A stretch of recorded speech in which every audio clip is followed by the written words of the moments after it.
मेरे प्यारे बच्चे।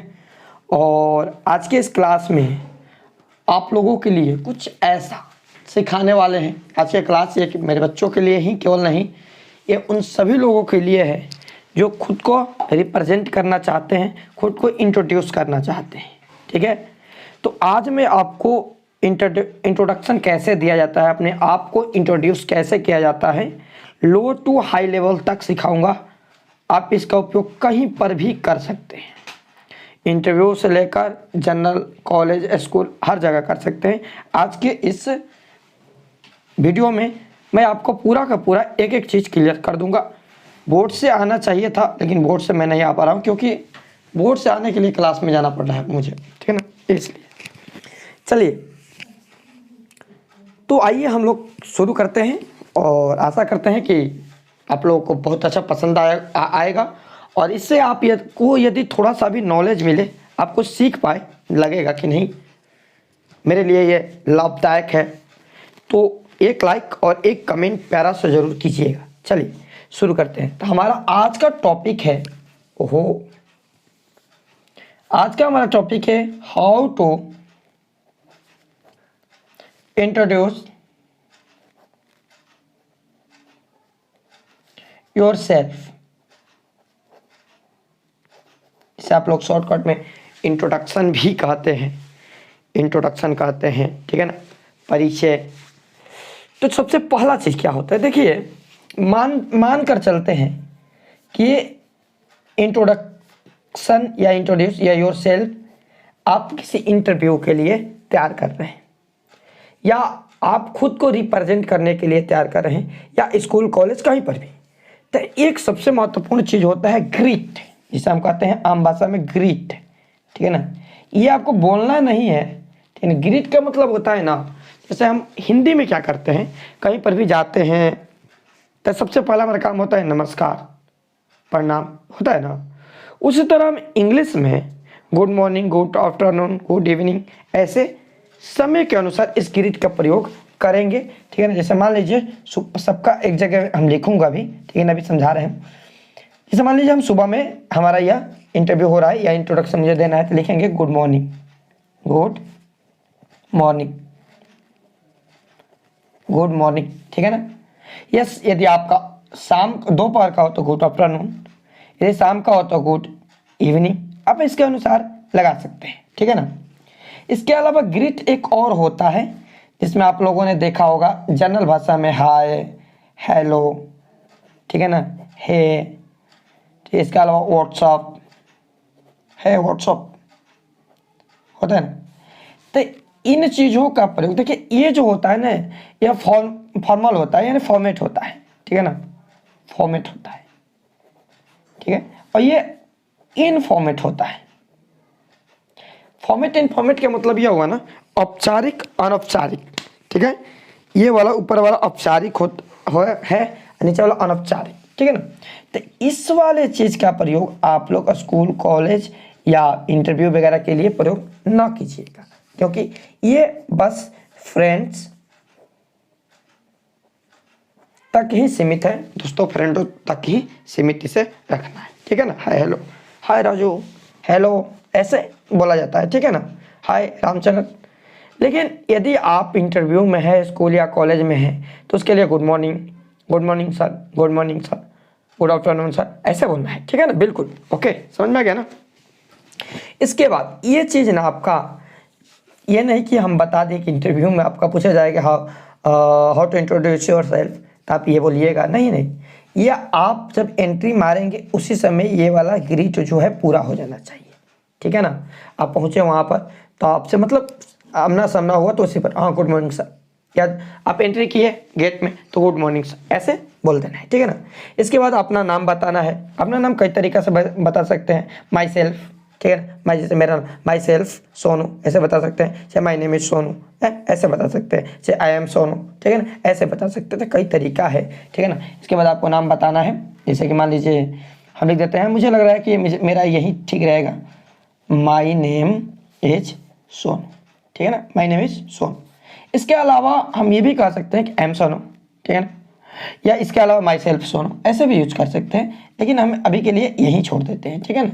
आपको जो इजी लगे वो कीजिएगा, ठीक है ना। इसके बाद हम प्लेस बताएंगे कि आई बिलोंग टू, एक और चीज़ इसे आई बिलोंग टू लिखने से पहले कि यदि आप इंटरव्यू वगैरह देने जा रहे हैं तो वहाँ पर इतना तक काफ़ी, उसके बाद अपना प्लेस बताना है। लेकिन मान लीजिए कि कोई कॉलेज में, स्कूल में इसका यूज करने वाला है, तो वहाँ पर आप लोग अपने पापा का नाम बता दीजिएगा, सॉन, या लड़की हो तो डॉटर, ठीक है ना, सॉन या डॉटर, लड़की के लिए डॉटर, लड़का के लिए सॉन, सॉन ऑफ, अपना यहाँ पर पिता का नाम दे देना है, जो भी आपका पिता का नाम हो, ठीक है ना। इसके अलावा हम बात करें प्लेस, तो I belong to, I belong to, जैसे मैं अभी छोटका सिंहपुरा से हूँ तो आई बिलोंग टू छोटका सिंहपुरा, छोटका सिंहपुरा, ठीक है ना। और यदि ये इंटरव्यू, जैसे मान लीजिए कोई बक्सर से होगा तो आई बिलोंग टू बक्सर, कोई दिल्ली से होगा तो आई बिलोंग टू दिल्ली, ठीक है ना, कोई पटना से होगा तो आई बिलोंग टू पटना। अब यदि ये प्लेस जो है, आप पटना से है मान लीजिए, आपका इंटरव्यू जो है पटना में ही हो रहा है, तो एक चीज़ और लगा दीजिएगा यहाँ पर, इट्स सेल्फ, ठीक है ना, इट्स सेल्फ। यदि है तो, जैसे मान लीजिए मैं छोटका सिंहपुरा में हूँ, हमारा इंटरव्यू जो है छोटका सिंहपुरा में ही हो रहा है, तो आई बिलोंग टू छोटका Singhpura, it's self, right, okay. इसके बाद हम लाएंगे डिस्ट्रिक्ट इन बक्सर बिहार, लिख देते हैं डिस्ट्रिक्ट इन बक्सर बिहार, ठीक है ना, डिस्ट्रिक्ट इन बक्सर बिहार। यहाँ इसलिए हम बता रहे हैं कि यह जो है बक्सर, बिहार के बक्सर के डिस्ट्रिक्ट में अंतर्गत आता है, ठीक है ना। काफ़ी, यदि आपका, जैसे मैं छोटका सिंहपुरा में इंटरव्यू बक्सर हो रहा है तो ये चीज़ हम नहीं बोलेंगे, इंटरव्यू हमारा दिल्ली हो रहा है तो ये चीज़ हम नहीं बोलेंगे, इट्स सेल्फ नहीं बोलेंगे, याद रखना है, रट्टा रट्टा ही नहीं करना है, ठीक है ना।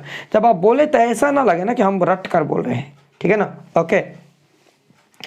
इसके बाद यदि आपसे पूछा जाए कि अबाउट योर फैमिली, अपने परिवार के बारे में बताइए, यदि पूछा जाए तो, ठीक है ना, यदि आपसे पूछा जाए कि about your family, about your family, ठीक है ना, अपने परिवार के बारे में कुछ बताइए, ठीक है, तो आप यहाँ पर लिखिएगा कि in my family, in my family apart from, in my family apart from my parents, parents, ठीक है ना, in my family apart from my parents, parents मैंने माता पिता, मेरे परिवार में मेरे माता पिता है। और इसके अलावा मान लीजिए आपके दादा दादी भी हो, यदि नहीं है तो यहीं तक, यदि है तो यहाँ पर लिखेंगे एंड ग्रैंड मदर, चाहे ग्रैंड फादर,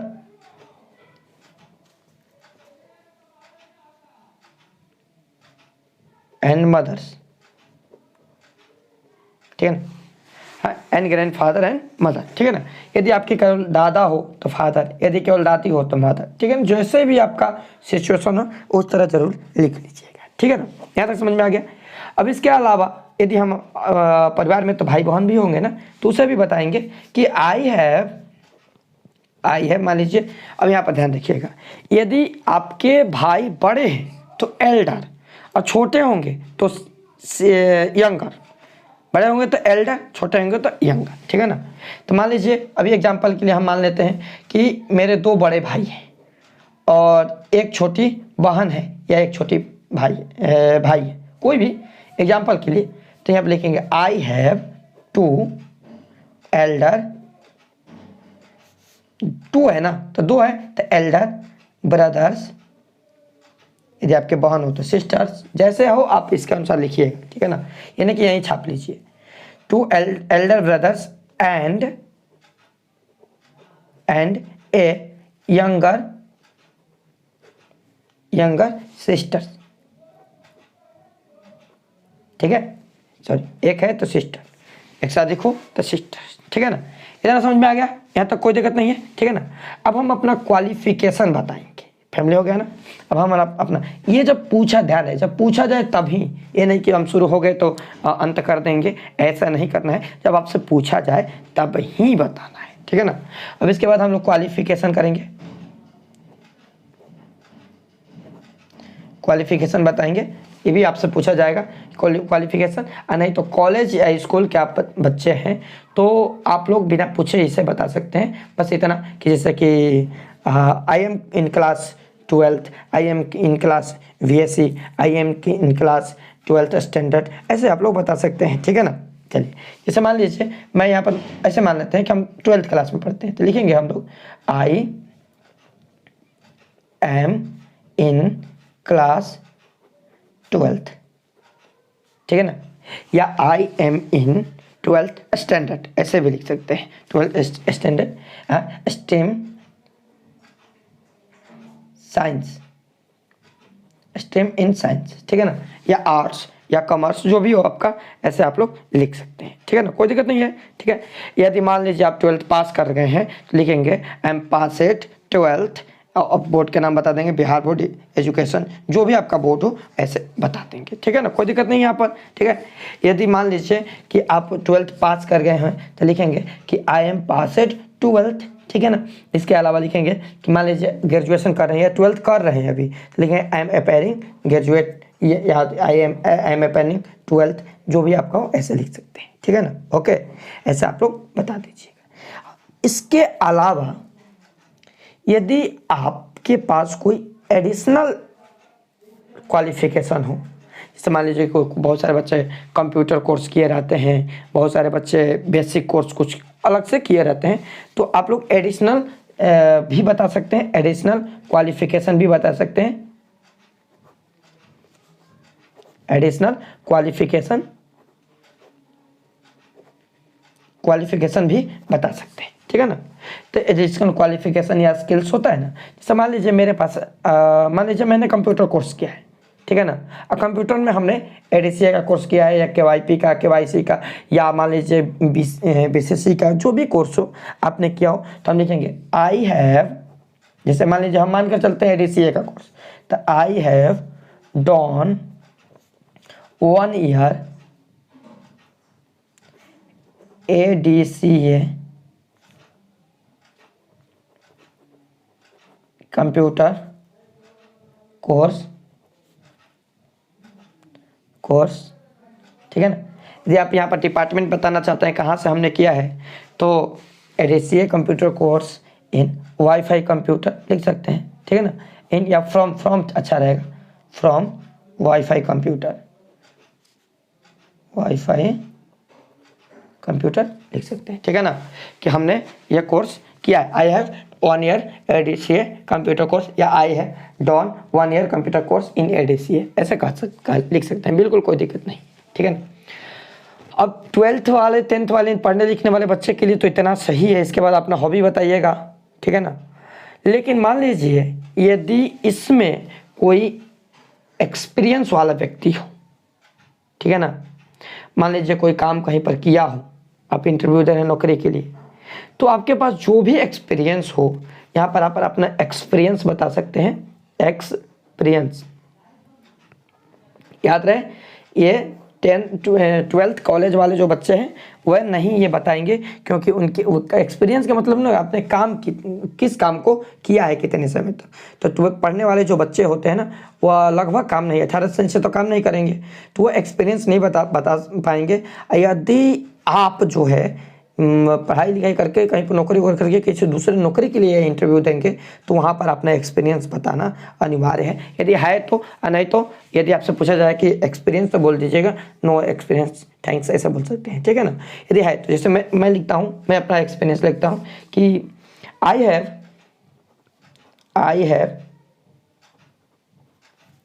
लगभग इस साल मेरा 2014 से 10 वर्ष हो गया मेरे टीचिंग एक्सपीरियंस। तो आई हैव 10 years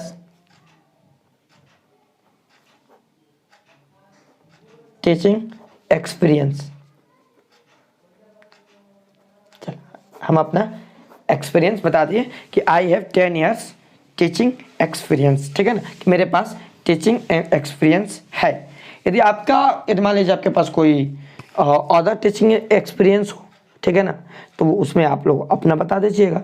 इसके अलावा मान लीजिए कि आप कोई संस्था से टीचिंग एक्सपीरियंस कर रहे हो, जैसे I have 10 years teaching experience, या कोई संस्था से, तो हम लिखेंगे इन MSc फैमिली, ऐसे हम लोग लिख सकते हैं यदि आपके कोई संस्था है तो। याद रहे, इसको हम कर देते हैं। ये पढ़ने वाले जो मतलब कंटिन्यू 10th 12th वाले बच्चे हैं उनके लिए एक्सपीरियंस ये नहीं रखना है, ठीक है ना। आया समझ में, इतना तो आ गया ना। इसके बाद हम अब तक खत्म हो गया, लगभग खत्म कर दिए हम, ठीक है ना। इसके बाद हम अपना हॉबी बताएंगे, ठीक है ना। हॉबी मतलब शौक। हॉबी का मतलब क्या होता है? शौक, HOVY। हॉबी मतलब शौक। मेरा मतलब हॉबी क्या है? सब कोई का अपना अपना हॉबी होता है। जैसे माई हॉबी इज टीचिंग। मेरा हॉबी क्या है? टीचिंग, पढ़ाना है, ठीक है ना। मेरा हॉबी पढ़ाना है, सबका अपना अपना हॉबी है, तो लिख सकते हैं। या बहुत सारे बच्चों का हॉबी होगा कि रीडिंग बुक, स्टोरी वगैरह, कहानी वहानी पढ़ना, ये सारे चीज़। तो जिसका जो भी, जैसे हमारी हॉबी है रीडिंग बुक, ठीक है ना। इसके अलावा जो भी आपका है, ठीक है ना, या रीड स्टोरी, या जो भी जैसे भी, मान एक से अधिक हॉबी हो तो लिखेंगे my hobby is, sorry are होगा, एक से अधिक हो तो आर लगाएंगे। तो my hobby are teaching and reading stories या बुक, जो भी हो, ठीक है ना। ठीक है, जैसा आपका हॉबी हो उस तरह आप लोग यहाँ पर सेट कर लीजिएगा, बना लीजिएगा। या एक और चीज़ ध्यान रखिएगा, माई हॉबी के अलावा आप इसको ऐसे भी बोल सकते हैं, लिख सकते हैं। जैसे माई हॉबी इज, हम टीचिंग लिखे हैं ना, तो आप यहाँ पर लिख सकते हैं आई लव टीचिंग। ये भी अच्छा रहेगा, ऐसे भी आप लोग कह सकते हैं, कोई दिक्कत नहीं है रे मेरे बच्चों, ठीक है ना। इसके अलावा मान लीजिए कि आपको ये सारा हॉबी बता दिया, मतलब लगभग काम खत्म हो गया। तो लास्ट में एक लाइन और आपको बोलना है कि दैट्स ऑल अबाउट मी। उसके बाद बोलना है थैंक यू। जब आपका समापन होगा तो बोलिएगा that's all about me, thank you, ठीक है ना। इस सब बिल्कुल थोड़ा सा पतले आवाज में, लहजा में बोलना है, that's all about me, thank you, ठीक है ना। इस तरह अब पूरा का पूरा हम एक सीरीज में बोलते हैं। जैसे मान लीजिए पहले हम कहीं गए इंटरव्यू देने, एंट्री होते ही हम कहेंगे good morning sir, good morning ma'am, और गुड मॉर्निंग मैम, खत्म हो गया। इसके बाद बताएं आप वहाँ पर आपको कहा जाएगा तो बैठिए, सीट पर बैठने के लिए कहा जाए सिट डाउन, और बिल्कुल सिट डाउन हो जाएगा, इन्हें कि जाकर बैठ जाइएगा, बिल्कुल गलत बात है, ठीक है ना। उसके बाद बताएंगे, आपको पूछा जाएगा कि how to introduce yourself, तो कहेंगे माई नेम इज या माई सेल्फ सोनू, ठीक है ना, सन ऑफ XYZ, जो भी आपके पिता का नाम हो, ठीक है ना। या माई नेम इज रामचंद्र, जो भी आपका नाम, आपका पिता का नाम हो, जो भी जैसे भी हो, ठीक है ना। आई बिलोंग टू छोटका Singhpur itself, district in Buxar, Bihar, ध्यान से सुनिएगा, ठीक है ना। उसके बाद आपसे पूछा अबाउट योर फैमिली, अपने परिवार के बारे में कुछ बताइए, ठीक है ना। सम अबाउट योर फैमिली, तो हम लोग कहेंगे in my family apart from my parents and grandmothers, ठीक है ना, या फादर, जो भी हो, जैसे भी हो, ठीक है ना। आई have 2 elder brothers and a younger sisters, ठीक है ना, इतना बोल देंगे। उसके बाद बताएंगे, याद रखिएगा जो कॉलेज स्कूल वाले लड़के होंगे वह यहाँ तक बताएंगे आई बिलोंग टू छोटका Singhpur itself, district in Buxar, Bihar. उसके बाद आप लोग ये बोलिएगा लाइन कि क्वालिफिकेशन वाला, क्या एम क्लास 12th या एम क्लास 12th स्टैंडर्ड, ठीक है ना, ठीक है, स्ट्रीम इन साइंस या आर्ट, ऐसे बोलिएगा, ठीक है। उसके बाद यदि पूछा जाए अबाउट योर फैमिली, तो आप कहिएगा in my family apart from my parents and grandmother I have 2 elder brothers and a younger sister, ठीक है ना। इसके बाद यदि आपके पास कोई एक्स्ट्रा नॉलेज हो क्वालिफिकेशन में, तो बोलिएगा okay sir, I have done 1 year computer course in ADCA, अपना डिपार्टमेंट का नाम बता दीजिएगा, ठीक है ना। एक्सपीरियंस वाले बच्चे हो तो एक्सपीरियंस भी बता दीजिएगा, ठीक है ना। नहीं तो डायरेक्ट अपना चलिएगा कि अपने हॉबी पर कि माई हॉबी जो भी हो, जैसे मेरा माई हॉबी इज टीचिंग, ठीक है ना, या आई लव टीचिंग, ठीक है ना। दैट्स, यहाँ पर आपको ना फील आना चाहिए, जैसे आप बोले ना आई लव टीचिंग, चाहे माई हॉबी इज टीचिंग, तो ऐसा होना चाहिए ना कि आप उससे आनंद ले रहे हो, ठीक है ना, आपको एक आनंद मिल रहा हो ये बोलने में, ठीक है ना। बिल्कुल ऐसा ये नहीं I love teaching, my hobby teaching, ऐसे कि जैसे आप उससे हताश हो, निराश हो, बिल्कुल ये गलत हो जाए। थोड़ा सा एनर्जी यहाँ पर आना चाहिए, माई हॉबी टीचिंग, जैसे मजा आ रहा हो बिल्कुल उस काम में, ठीक है ना। That's all about me, thank you. ठीक है ना, क्योंकि हॉबी मतलब क्या होता है, उसमें मजा आए, ठीक है ना। हॉबी का मतलब शौक, शौक मतलब क्या, अब मजा आए उस काम में, ठीक है। तो आशा करते हैं कि आप लोगों को बहुत ही अच्छा लगा हो, बिल्कुल मज़ेदार। और चलिए ऐसे ही क्लास के लिए, वीडियोज़ के लिए आप मेरे साथ बने रहें बिल्कुल। इसके बाद हम लोग कुछ और नया सीखेंगे। यदि आपको कुछ एक्स्ट्रा जानना हो, पढ़ना हो, तो आप लोग कमेंट कर सकते हैं, बिल्कुल कोई दिक्कत नहीं है, ठीक है। तो मेरे साथ बने रहिए, मेरे सभी चैनलों पर आपको अलग अलग जानकारी मिलती रहेगी, ठीक है। धन्यवाद, मिलते हैं नेक्स्ट वीडियो में।